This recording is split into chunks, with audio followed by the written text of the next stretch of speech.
Okay. So ನಿನ್ನೆ actually ನಾವು ಭಾವಾರ್ಥ ಬಗ್ಗೆ ಚರ್ಚೆ ಮಾಡ್ತಾ ಇದ್ವಿ. ಸೊ ನಮಗೆ ಭಾವಾರ್ಥ ಎಲ್ಲೆಲ್ಲಿ ಬರುತ್ತೆ, ಯಾವ್ಯಾವ ಕಡೆ ಬರುತ್ತೆ ಭಾವಾರ್ಥ ಬರೆಯೋದು? ಓಕೆ, ಪೇಪರ್ 2 ಅಲ್ಲಿ ಬರುತ್ತೆ.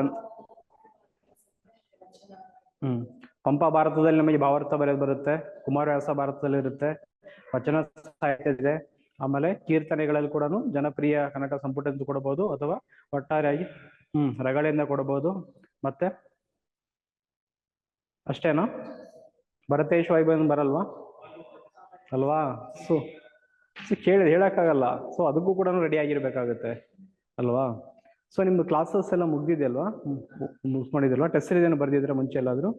ಓಕೆ. ಸೊ ಭಾವಾರ್ಥ ಬರೆಯೋದು ನಾವು ನಿನ್ನೆ ಒಂದು ಸ್ವಲ್ಪ ಚರ್ಚೆ ಮಾಡಿದ್ವಿ.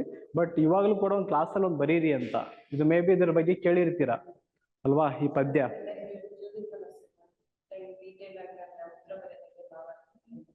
ಓಕೆ. ಸೊ ಇನ್ನೊಂದ್ಸಲ ಇದು ಮಾಡಿ. ಸೊ ಭಾವಾರ್ಥ ಹೆಸರಲ್ಲಿ ಏನಾದ್ರೂ ಇದೆಯಾ ಕೀವರ್ಡ್ ಅಲ್ಲಿ? ಇದರಲ್ಲಿ ಭಾವಾರ್ಥ ಯಾವ್ದ್ರದ್ದು ಭಾವ, ಯಾವ್ದ್ರ ಅರ್ಥ? ಓಕೆ ಅಲ್ವಾ? ಸೊ ಇಲ್ಲೊಂದು ಪದ್ಯ ಕೊಟ್ಟಿದ್ದಾರೆ ನಮಗೆ. ಸೊ ಮೇ ಬಿ SSLC ಇರ್ಬೇಕಾದ್ರೆ PU ಬರ್ದಿರ್ತೀವಿ, ಸಂದರ್ಭ ಅನುಸಾರವಾಗಿ ಏನೋ ತರ ಒಂದು ಪದ್ಯ ಕೊಟ್ಟಿರ್ತಾರೆ. ಇದು ಯಾವ ಸಂದರ್ಭದಲ್ಲಿ ಕೇಳಿದ್ರೆ ಅದ್ರ ಹಿನ್ನೆಲೆ ಏನ್ ಹೇಳಿ ಅಥವಾ ಅದ್ರ ಒಳ ಅರ್ಥ ಏನ್ ಹೇಳಿ ಅಂತ ಡಿಕೋಡ್ ಮಾಡೋದು. ಈ ಪದ್ಯ ಕೊಟ್ಟಿದ್ದಾರೆ, ಈ ಪದ್ಯನ ನಾವು ಡಿಕೋಡ್ ಮಾಡ್ಬೇಕಾಗುತ್ತೆ. ಅದಕ್ಕಿಂತ ಮುಂಚೆ ಏನ್ ಮಾಡ್ಬೇಕಾಗುತ್ತೆ ಭಾವಾರ್ಥದಲ್ಲಿ? ಫಸ್ಟ್ ಸ್ಟೆಪ್ ಏನು ಹೇಳಿ ಅಲ್ವಾ? ಫಸ್ಟ್ ಇದು ಸೊ ಯಾವ ಲೈಕ್ ಕೃತಿಯಿಂದ ಬಂದಿದೆ ಫಸ್ಟ್ ಅದನ್ನ ಅರ್ಥ ಮಾಡ್ಕೊಳ್ಬೇಕು. ಇದನ್ನ ಪಂಪ ಭಾರತನ ಅಥವಾ ಕುಮಾರವ್ಯಾಸ ಭಾರತನ ಅಥವಾ ಇದನ್ನ ವಚನನ? ಒಂದ್ ವೇಳೆ ಪಂಪ ಭಾರತಲ್ಲ ಆದ್ರೆ ಅದು ಯಾವ ಆಶ್ವಾಸನ ತಗೊಂಡಿದ್ದಾರೆ, ಯಾವ ಆಶ್ವಾಸ ಆದ್ರೆ ಅದನ್ನ ಯಾವ ಸನ್ನಿವೇಶದಲ್ಲಿ ಬಂದಿದೆ, ಅಥವಾ ಇದ್ರ ಹಿನ್ನೆಲೆ ಏನಾಗಿದೆ ಬೇಕಾಗುತ್ತಾ? ಹಿನ್ನೆಲೆ, ಬ್ಯಾಕ್ ಗ್ರೌಂಡು, ಆಮೇಲೆ ಇದರ ಮುನ್ನೆಲೆ ಅಂದ್ರೆ ಇದ ನಂತರ ನೆಕ್ಸ್ಟ್ ಏನಾಗ್ಬೋದು, ಇದ್ರ ಹಿಂದ್ಗಡೆ ಏನಾಗಿತ್ತು ಅಲ್ವಾ? ಇವೆರಡೂ ನಮ್ಗೆ ಅರ್ಥ ಗೊತ್ತಿದ್ರೆ ಮಾತ್ರ ನಾವು ಅದನ್ನ ಭಾವಾರ್ಥ ಬರೆಯಕ್ ಆಗುತ್ತೆ. ಇಲ್ಲ ಅಂತ ಹೇಳಿದ್ರೆ ಹೇಗಾಗುತ್ತೆ ಅಂತ ಹೇಳಿದ್ರೆ ಇದ್ರ ಬಗ್ಗೆ ಏನೇನಿದೆ ಅಂತ ನೋಡ್ಕೊಂಡು ನಮ್ ಓನ್ ಬರಿತಾ ಇರ್ತೀವಿ. ಬಟ್ ಆ ರೀತಿ ಡಿಕೋಡ್ ಮಾಡೋಕ್ಕಿಂತ ಜೊತೆಯಲ್ಲಿ ಅವು ಎರಡೂ ಕೂಡ ಬ್ಯಾಕ್ ಗ್ರೌಂಡ್ ಮತ್ತು ಅದ್ರ ಮುಂದೆ ಏನಾಗ್ತದೆ ಎರಡೂ ಗೊತ್ತಿದ್ರೆ ನಾವು ಆ ಭಾವಾರ್ಥನ ಸರಿಯಾಗಿ ಬರೆಯಕ್ ಆಗುತ್ತೆ ಅಂತ. ಸೊ ಪೀಠಿಕೆಯಲ್ಲಿ ಯಾವ ರೀತಿ ಬರೀತಾರೆ ಇದ್ರ ಭಾವಾರ್ಥಕ್ಕೆ ಪೀಠಿಕೆ ಹಾಕೋದಾದ್ರೆ ಈ ಪದ್ಯಕ್ಕೆ ಸೊ ಅದು ಯಾವ್ದೊಂದು ಗೊತ್ತಾಯ್ತಲ್ವಾ? ಅದು ಇದು ಪಾತಾಳ ಬಿಲಕ್ಕೆ ಅಲ್ವಾ? ಸೊ ಇದು ಪಂಪ ಭಾರತದಲ್ಲಿ ಇದೆ ಅಂತ ಗೊತ್ತಾಯ್ತು. ಪಂಪ ಭಾರತದಲ್ಲಿರುವಂತ ಒಂದು ಪದ್ಯ ಇದು ಅಲ್ವಾ? ಆಮೇಲೆ ಕವಿ ಕವಿ ಹೆಸರು ಬರೀತೀವಿ, ಪಂಪ ಭಾರತದ. ಸೊ ಇದು ಯಾವ ಸಂದರ್ಭ ಅಂತ ನಾವು ಪೀಠಿಕೆದಲ್ಲಿ ಬರೀಬೋದಾ? ಅಲ್ವಾ? ಸೊ ಹಂಗ ಬರಿಬೋದು. ಜೊತೆಲಿ ಕರ್ಣ ಪರ್ವದಿಂದ ಮೆನ್ಷನ್ ಮಾಡ್ಬೋದಾ? ಕರ್ಣ ಪರ್ವ ದುರ್ಯೋಧನನ 13ನೇ ಆಶ್ವಾಸ ಬರಿಬೋದಾ?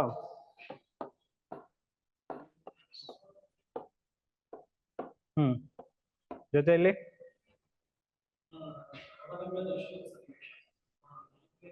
ಓಕೆ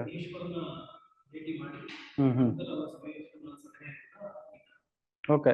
ಒಟ್ಟಾರೆ ಅಂದ್ರೆ ಫಸ್ಟ್ ಒಂದು ಪೀಠಿಕೆಯಲ್ಲಿ ಇಂಟ್ರೊಡಕ್ಷನ್ಸ್ ಅಲ್ಲಿ ಇದು ಕವಿ ಮತ್ತೆ ಯಾವ ಕೃತಿನ ತಗೊಂಡಿದ್ದಾರೆ, ಆಮೇಲೆ ಅದರಲ್ಲಿ ಇರುವಂತ ಯಾವ ಸನ್ನಿವೇಶ ಅಂದ್ರೆ ಯಾವ ಸಂದರ್ಭದಲ್ಲಿ ಬರುತ್ತೆ, ಯಾವ ಆಶ್ವಾಸದಲ್ಲಿ ಬರುತ್ತೆ ಅಂತ ಅಟ್ಲೀಸ್ಟ್ ಪೀಠಿಕೆಯಲ್ಲಿ ಇಷ್ಟ ಆದ್ರೆ ಇರಬೇಕು. ಇದ್ರ ಮುಖ್ಯವಾದ ಉದ್ದೇಶದ ಕೂಡ ಸೇರಿಸಬಹುದು. ಒಂದ್ ವೇಳೆ ನೀವು ನೆಕ್ಸ್ಟ್ ಸ್ಟೆಪ್ ಅಲ್ಲಿ ಬರೀತೀರ ಅಂದ್ರೆ ಪೀಠಿಕೆಯಲ್ಲಿ ಇಷ್ಟ ಆಗಿದ್ರು ಕೂಡ 2-3 ಲೈನ್ ಆಗುತ್ತೆ. ಯಾಕಂದ್ರೆ ಇದು 10 ಮಾರ್ಕ್ಸ್ ಬರೋದಲ್ವಾ? ಪ್ರಶ್ನೆ ಕೇಳಿ 10 ಅಂಕಗಳಿಗೆ, ಆಮೇಲೆ ಕಂಪಲ್ಸರಿ ಇರುತ್ತೆ. ಸೊ ಅದಕ್ಕೋಸ್ಕರ ಇಲ್ಲಿ ಈ ಪದ್ಯ ಯಾವುದು ಅಂತ ನಾವು ಫೈಂಡ್ ಔಟ್ ಮಾಡೋದೇ ತುಂಬಾ ಚಾಲೆಂಜಿಂಗ್ ಇರುತ್ತೆ. ಕೆಲವೊಂದ್ಸಲ ಈಸಿಯಾಗೂ ಬರಬಹುದು.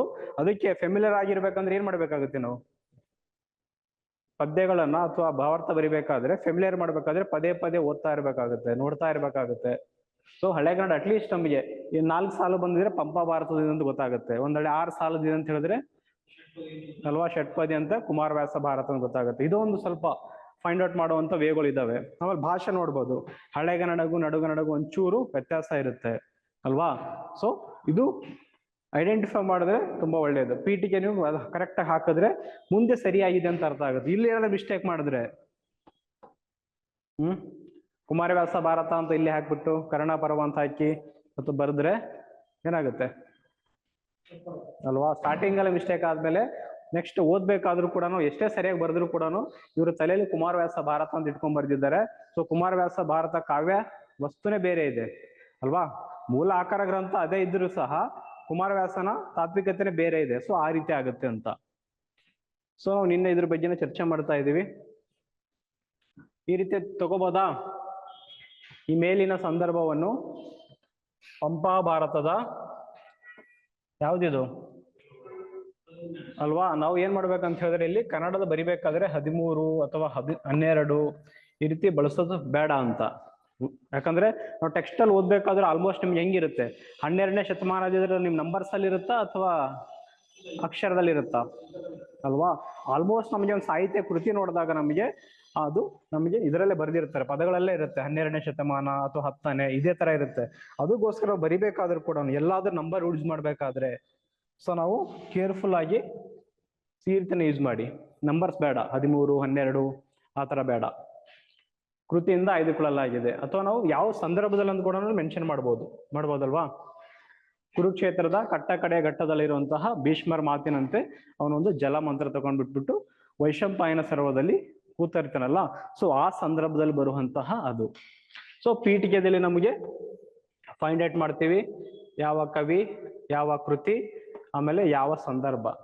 ಒಂದ್ ವೇಳೆ ನೀವು ಇಲ್ಲಿ ಸಂದರ್ಭ ಹೇಳಿಲ್ಲ ಅಂದ್ರೆ ನೆಕ್ಸ್ಟ್ ಸ್ಟೆಪ್ ಅಲ್ಲಿ ಕಂಟಿನ್ಯೂ ಮಾಡ್ಬೋದು. ಓಕೆನಾ? ಅಂದ್ರೆ ಇಲ್ಲೇ ಹೇಳ್ಬೇಕಂತ ಏನಿಲ್ಲ, ಇಲ್ಲಿ ನೀವು ಅಟ್ಲೀಸ್ಟ್ ಇಷ್ಟು ಹೇಳಿದ್ರು ಕೂಡ ಈ ಸಂದರ್ಭ ಇದೆಯಲ್ಲ ಭೀಷ್ಮರ ಮಾತಿನಂತೆ ಅದನ್ನು ಬೇಕಾದ್ರೆ ನೆಕ್ಸ್ಟ್ ಪ್ಯಾರಾಗ್ರಾಫ್ ಅಲ್ಲಿ ಕೂಡ ಕಂಟಿನ್ಯೂ ಮಾಡ್ಬೋದು. ಓಕೆ, ತದನಂತರ ಸೊ ಆ ಭಾವಾರ್ಥದಲ್ಲಿ ಏನಿತ್ತು, ಇದು ಏನಿದೆಯೋ ಇದು ಒಂದೊಂದೇ ನಾವು ಹೇಗೆ ಕಾಣಿಸ್ತಾ ಇದೆ, ಕವಿ ಏನಕ್ಕೆ ಈ ರೀತಿ ಹೇಳ್ತಾ ಇದ್ದಾನೆ, ಪಾತಾಳ ಅಂತ ಹೇಳ್ತಾ ಇದ್ದಾನೆ, ಘೋರಾಂಧಕಾರ ಅಂತ ಹೇಳ್ತಾ ಇದ್ದಾನೆ ಅಲ್ವಾ? ಸೊ ಸರೋವರದ ಬಕಪಕ್ಷಿಗಳು ರಾವಂಕುಳಂ ಅಂತ ಆರ್ಭಟಿಸ್ತಾ ಅಂತ ಹೇಳ್ತಾ ಇದ್ದಾನೆ. ಸೊ ಎಲ್ಲದಕ್ಕೂ ಒಂದು ಏನೋ ಅರ್ಥ ಇರ್ಬೋದಲ್ವಾ? ಪದ್ಯ ಆದ್ಮೇಲೆ ಸೊ ಎಲ್ಲ ಪ್ರತಿಮೆಗಳು ಎಲ್ಲ ಅಥವಾ ರೂಪಕಗಳು ಅಂತ ಹೇಳ್ತೀವಿ. ಪ್ರತಿಮೆಗಳು, ರೂಪಕ ಅಥವಾ ಇಂಗ್ಲಿಷ್ ಅಲ್ಲಿ ಹೇಳಿದ್ರೆ ಸಿಂಬಾಲಿಸಮ್ ಅಂತ ಹೇಳ್ಬೋದು. ಸಿಂಬಾಲಿಕ್ ರೆಪ್ರೆಸೆಂಟೇಷನ್ಸ್ ಇವೆಲ್ಲಾನು. ಆ ಟೈಮಲ್ಲಿ ದುರ್ಯೋಧನನ ವ್ಯವಸ್ಥೆ ಯಾವ ರೀತಿ ಇದೆ ಅನ್ನೋದನ್ನ ಈ ಪದ್ಯದಲ್ಲಿ ಒಟ್ಟಾರೆಯಾಗಿ ಕವಿ ಚಿತ್ರಣ ಕೊಡ್ತಾ ಇದ್ದಾನೆ.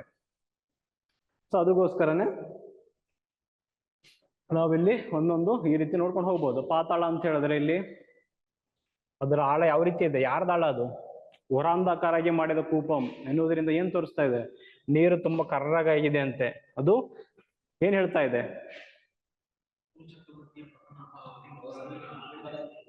ಅಲ್ವಾ? ಸೊ ಇದು ಕುರು ಚಕ್ರವರ್ತಿಯ ಪತನದ ಆಳ ಎಷ್ಟಿತ್ತು, ಆ ಪಾತಾಳದ ಆಳ ಇದೆಯಲ್ಲ, ಆಮೇಲೆ ತೋರಿಸ್ತಾ ಇರುವಂತ ಘೋರಾಂಧಕಾರ ಇದೆಯಲ್ಲ, ಈ ಅಂಧಕಾರ ಅನ್ನೋದು ನಾವು ಏನ್ ಹೇಳ್ಬೋದು ಇಲ್ಲಿ? ಅವನ ಅಪಕೀರ್ತಿ. ಏನ್ ಹೇಳಿ?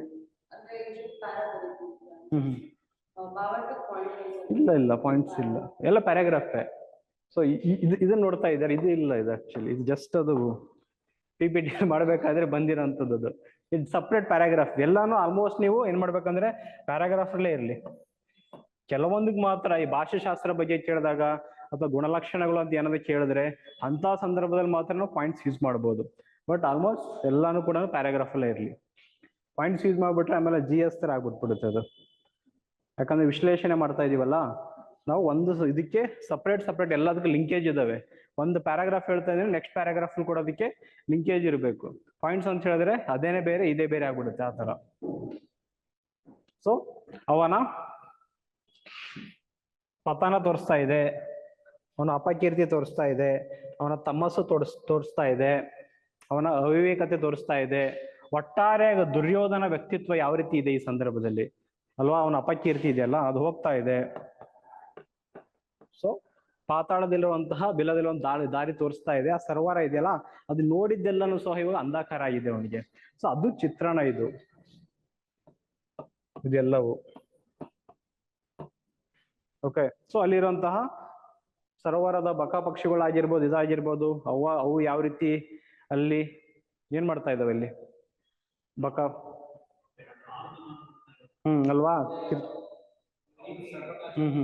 ಆಲ್ರೆಡಿ ನೀನು ಸರ್ವನಾಶಕ್ಕೆ ಹೋಗ್ತಾ ಇದೀಯಾ, ನಿನ್ ಜೊತೆಲಿ ನಾವ್ಯಾಕ್ ಬರ್ಬೇಕು, ನೀನ್ ಹೋಗಪ್ಪ ಅನ್ನೋ ತರ ಅವೆಲ್ಲ, ನೀ ಬರ್ಬೇಡ ಇಲ್ಲಿ ಅಲ್ವಾ.